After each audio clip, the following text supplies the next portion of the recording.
할렐루야, 작은 예수교회 이영종 목사입니다. 지난 한 주 동안 다들 평안하셨습니까?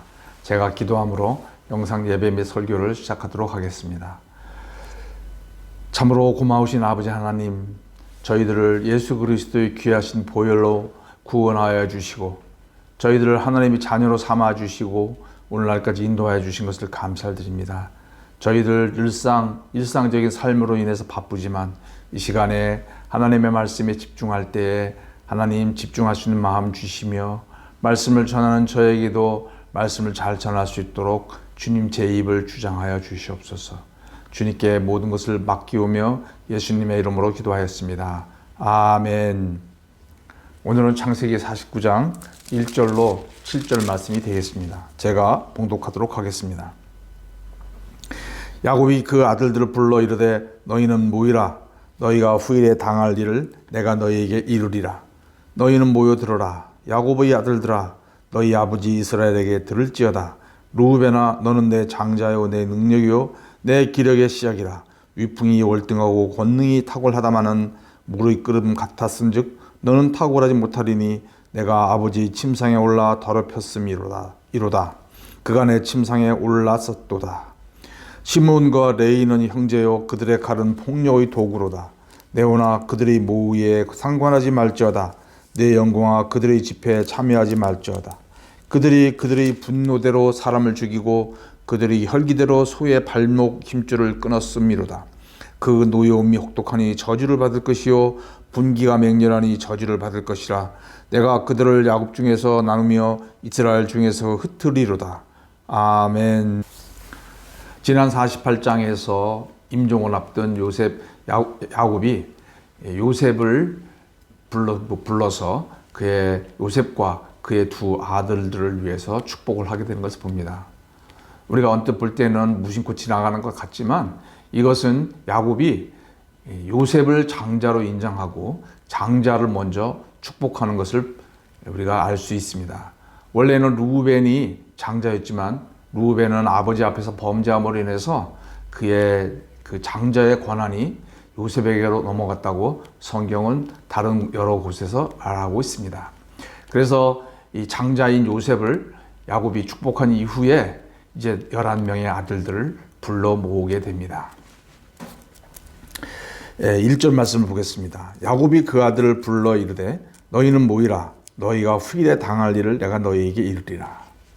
여기서 불러 모은 것은 단순히 보통 사람들이 죽기 전에 그 자녀들에게 그냥 유언을 하거나 부탁하기 위해서 모이는 것이 아니라 장차 후일에 일어날 일들, 그것은 예언적인 것이며 계시적인 것이기 때문에 분명 하나님의 섭리가 야곱에게 있었던 것 같습니다. 그래서 이제 야곱에게 하나님께서 야곱을 통하여서 그 아들들에게 일어날 일들을 선언하도록 하시는 것 같습니다. 그래서 이제 장자 르우벤부터 축복을 하기 시작합니다. 3절 말씀을 읽겠습니다. 르우벤아, 너는 내 장자요 내 능력이요 내 기력의 시작이라. 위풍이 월등하고 권능이 탁월하다마는. 3절 말씀에 보면 르우벤에 대해서 너는 분명히 내 장자였다. 그리고 나의 능력이었다. 얼마나 칭찬을 많이 하고 있는지 모릅니다. 기력의 시작이었고 위풍이 월등하고 권능이 탁월했다. 정말 장자로서 전혀 손색이 없는 그런 자질을 르우벤은 갖고 있었습니다. 그런데 4절 말씀, 물의 끓음 같았은즉 너는 탁월하지 못하리니. 여기서 물의 끓음 같았은즉이라고 하는 히브리 원어는 음탕하다, 경박하다, 경솔하다. 그래서 무척 충동적인 사람이다라고 사람이라는 뜻을 가지고 있습니다. 그래서 장자로서의 모든 특권과 지위가 있었지만 그의 마음 가운데 그런 음탕하고 또 경솔지 못한 행동으로 인해서 그가 어떤 행동을 했냐면 아버지의 침상에 올랐다. 다시 말하면 그 아버지의 아내와 동침을 한 그런 그런 사건이 있었던 거죠. 이 사건은 그냥 오늘날 불륜이 난무하는 오늘날 시대에는 충격이 덜 했을지 모르지만 이 시대의 고대 근동에 있어서는 이 아버지의 그 아내와 동침을 했다고 하는 것은 아버지 야곱에 대한 모독과 배신 행위에 그치는 것이 아니라 하나님의 창조 질서를 무너뜨리는 종교적인 신성 모독 행위가 되겠습니다. 그래서 이것은 매우 심각한 범죄였던 것입니다. 그래서 그에게 많은 그런 뛰어난 점이 있었지만 그가 그의 정욕을 다스리지 못했던 그 약점 때문에 장자의 권리를 다 잃어버리게 되는 것을 보게 됩니다. 특별히 4절 뒷부분에 보면 내가 아버지의 침상에 올라 더럽혔음이로다. 그러면서 갑자기 인칭이 바뀝니다. 그가 내 침상에 올랐었도다. 갑자기 너라고 하지 않고 그라고 그럽니다. 그 사람과의 관계를 끊겠다는 거예요. 이제는 너와 나는 상관이 없다. 그래서 그 아버지와 내가 너의 장자였지만 너의 그런 행동 때문에 내가 관계를 끊겠다는 강력한 분노의 표출이었습니다. 그 다음에 이제 둘째와 셋째 아들을 축복을 합니다. 5절 말씀 읽겠습니다. 시므온과 레이는 형제요. 여기서 시므온과 레이는 형제요라는 것은 뭐 그들만 형제라는 게 그런 것은 아니죠. 다 레아로부터 나온 그런 다 자녀들이었지만 특별히 시므온과 레이는 성격이나 행동이 유사했기 때문에 기질과 성격이 유사했고 또 지나친 그런 그 둘은 서로 잘 맞는 그런 기질을 갖고 있었던 거예요. 그래서 형제라고 표현하였습니다. 그런데 그들의 칼은 폭력의 도구로다. 그래서 8절에 이 시므온과 레위가 세겜 성도 여러분들 잘 아시겠지만은 세겜에서 자기 여동생 디나가 그 세겜 족장 하몰의 아들로 인해 그 능욕을 당했을 때에 이 시므온과 레위가 그들을 속이고 그 세겜의 사람들을 아주 잔인하게 죽였던 그런 일들이 있었습니다. 다시 뭐 설명을 잘 드리진 않겠습니다. 그때 그 일로 인해서 그냥 디나를 강간한 그런 그 하몰의 자녀, 하몰의 아들과 그 하몰 집안만 죽은 것이 아니라 그 도시에 있는 사람들을 다 죽였는데 죽일 때 정정당당한 방법을 쓴 것이 아니라 거짓말로 속였고 또 전쟁할 의도가 없는 사람들을 잔인하게 살해했습니다. 그렇기 때문에 야곱은 그 두 아들에 대해서 이제는 그들의 그 잔인성에 대해서 치를 떨면서 잔인할 정도로 단호하게 그들과의 결별을 선언한 것입니다. 그래서 그 시몬과 레위에 대해서도 아주 냉정하게 나는 더 이상 너희들과 상관이 없다라고 하면서 절연을 하는 거죠. 아들이었지만 인연을 끊는 거예요. 그러면서 7절에 그들에 대해서 저주를 붓습니다. 그래서 그 저주를 받을 거다. 그리고 야곱 중에서 나뉘며 이스라엘 중에서 흩어질 것이다. 실제로 그들은 시므온과 레위 족속은 가나안 땅을 정복한 이후에도 시므온 족속은 너무 숫자가 적어서 유다 족속의 한 6개 정도의 성읍에 그냥 같이 어울려서 거주를 하게 됩니다.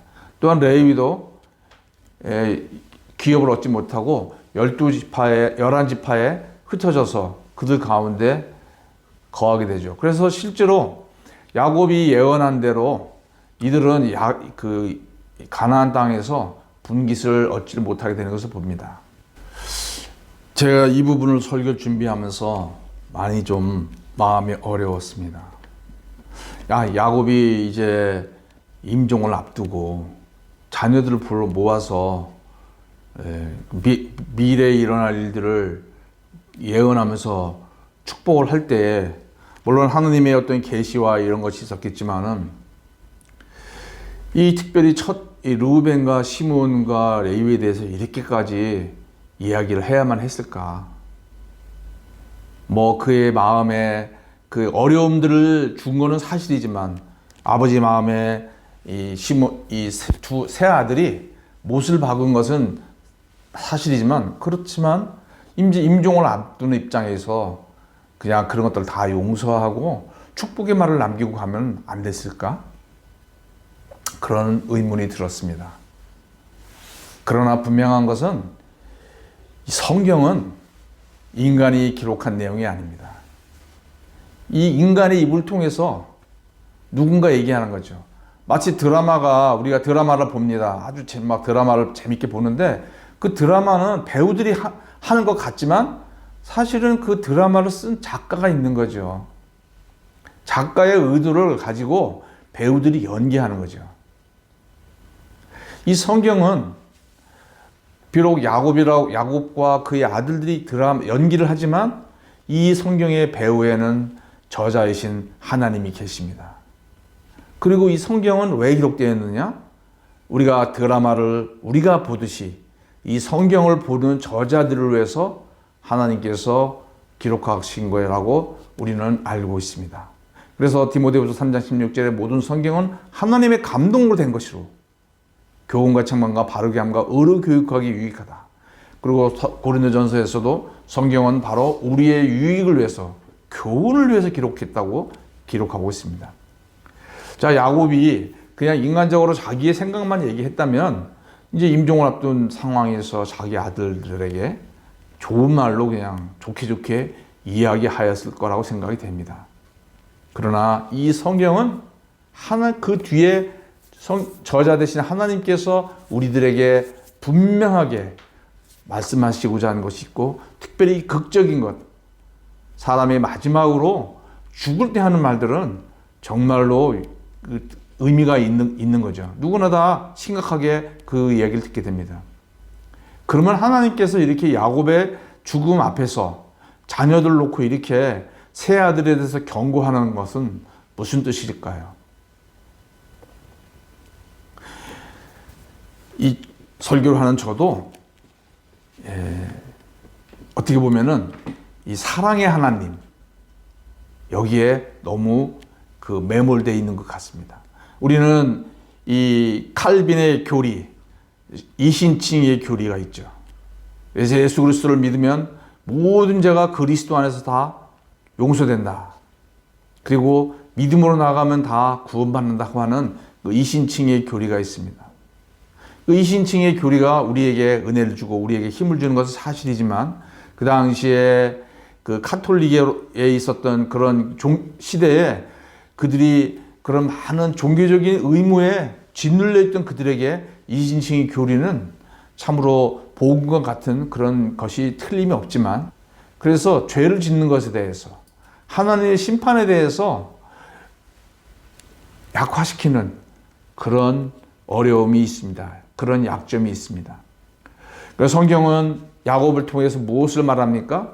하나님은 사랑의 하나님이시지만 반대로 하나님은 심판의 하나님이시다. 우리가 사랑의 하나님이라고는 알고 있지만, 그러나 그 사랑의 하나님께서도 인간의 죄에 대해서 죄를 물으시고 영원한 지옥으로 보내시는 그런 철저한 냉혹한 그런 하나님으로 또한 성경은 얘기하고 있습니다. 그러나 우리 인간들은 우리에게 좋은 쪽으로 해석하기 때문에 사랑의 하나님에 대한 생각들을 많이 하게 됩니다. 오늘날 이 각박한 시대에 사랑의 하나님이 우리에게 많은 힘을 주는 건 사실이지만, 그러나 야곱은 자기가 이제 마지막으로 죽으면서 자녀들에게 하나님이 누구신가에 대해서 아주 냉정하게 이야기하고 있는 것을 봅니다. 특별히 르우벤과 시몬과 레위는 어쨌거나 자기의 그 첫째부터 셋째 아들이기 때문에 사랑의 마음이 없었겠습니까? 야곱이 아주 냉정한 그런 사람이었겠습니까? 사랑했죠. 그런데 그가 사랑했지만 악인에 대해서 무조건 용납하고 받아들이는 것이 사랑이라고 착각을 하지 않았던 것입니다.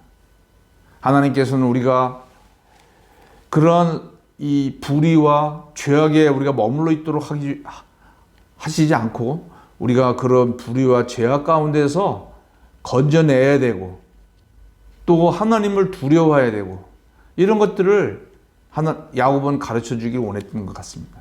그래서 비록 자신의 육신의 아들 되었지만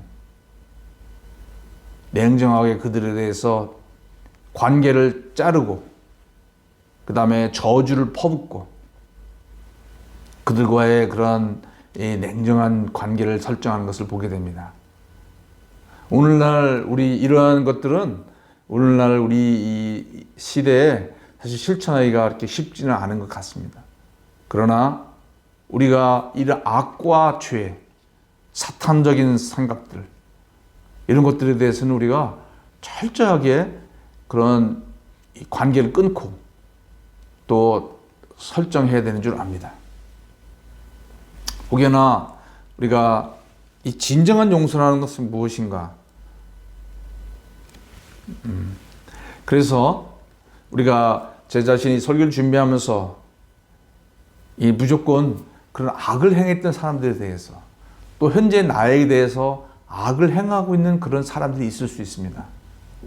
성경은 우리에게 용서는 해야 되지만 그러나 그들과의 관계는 철저하게 냉정해야 될 것들을 성경은 말씀하고 계신 겁니다. 특별히 나를 힘들게 하는 사람이 악한 행동을 하고 있는 악인이라면 더더군다나 그래야 될 줄 압니다. 성경에서 너희의 거룩한 것을 돼지나 개에게 주지 말라. 오히려 그걸 짓밟는다고 성경은 말씀하고 있습니다. 예수님께서 마태복음에서 너희의 거룩한 것을 돼지나 진주에게 동량도 주지 말라. 왜냐하면 그것들을 주면 그 돼지나 개들은 그것들을 오히려 짓밟고 모욕한다라고 모욕하기 때문에 그렇게 하지 말라고 성경 우리에게 말씀하고 있습니다. 예수님께서도 원수를 사랑하라고 하고 있지만 그러나 그들에 대한 태도는 우리가 조심해야 될 것들을 성경은 얘기하고 있기 때문에 너희는 비둘기같이 지혜롭고 비둘기같이 순결하고 뱀같이 지혜로워야 된다. 뱀같이 지혜롭다는 게 뭡니까? 뱀은 아주 차갑죠. 그래서 딱 끊어야 될 것은 분명하게 차갑게 끊어야 될 것을 예수님은 말씀하고 계시는 거예요. 그래서 오늘날 하나님의 이 자녀들에 대한 이 특별히 첫째와 이 셋째에 대한 아이들에 대한 이 모아놓고 이렇게 나는데 그들에 대해서 냉정하게 단절하고 저주를 퍼부었을 때 이 분위기가 아주 숙연했을 거라고 생각이 됩니다. 하나님의 축복과 저주는 반드시 성취됩니다. 그래서 이 땅에 우리가 살아가는 사람에게도 성경에서는 축복과 저주를 우리에게 얘기하고 있습니다. 우리는 하나님으로부터 하지 말라고 하는 것들에 대해서 우리는 저주가 임할 거라는 그런 생각을 하지 않습니다. 우리는 너무나 축복만을 바라는 그런 것에 익숙해 있기 때문에 하나님의 저주가 임한다 하는 것에 대해서는 이신칭의 교리, 그냥 우리가 잘못했다고 회개만 하면 하나님 다 용서해 주신다는 그런 교리에 매몰되어 있다 보니 이 성경에서 원래대로 얘기하고 있는 하나님의 저주에 대해서 우리는 너무 무감각하게 되는 경우가 있는 것을 보게 됩니다. 이제 우리가 이 므낫세와 시몬과 레위의 이 교훈을 통해서 하나님은 하나님의 그런 뜻을 따라 살지 않은 사람에 대해서 반드시 저주가 있고 축복이 없을 것을 경고하고 있는 것을 우리는 알아야겠습니다. 성도 여러분, 우리가 이런 것들을 기억을 하고 하나님 앞에 두려운 마음으로 죄에 대해서 경계하며 살아야 될 줄 압니다. 제가 기도하겠습니다. 고마우신 아버지 하나님, 오늘 야곱의 그런 축복의 삶 현장에 있어서 먼저 그 죄를 지은 그 세 아들에 대해서 무서우리만큼 경고하며 저주를 내리며 그들과 관계를 끊는 것을 봅니다. 비록 그게 육신의 아들들이었지만 그들이 하나님 앞에 악을 범하고 있을 때에 그들에 대해서 냉정하게 내치는 것을 보게 됩니다. 아버지 하나님, 저희들도 이 땅에 살아갈 때 이러한 죄와 연관돼서 냉정한 마음을 갖게 하여 주시고 그 죄를 지을 때 하나님의 저주가 있다는 것을 저주가 임한다는 것을 저희들이 기억하게 하시고 죄 짓는 것에 대해서 두려워할 수 있도록 도와주시옵소서. 예수님의 이름으로 기도하였습니다. 아멘.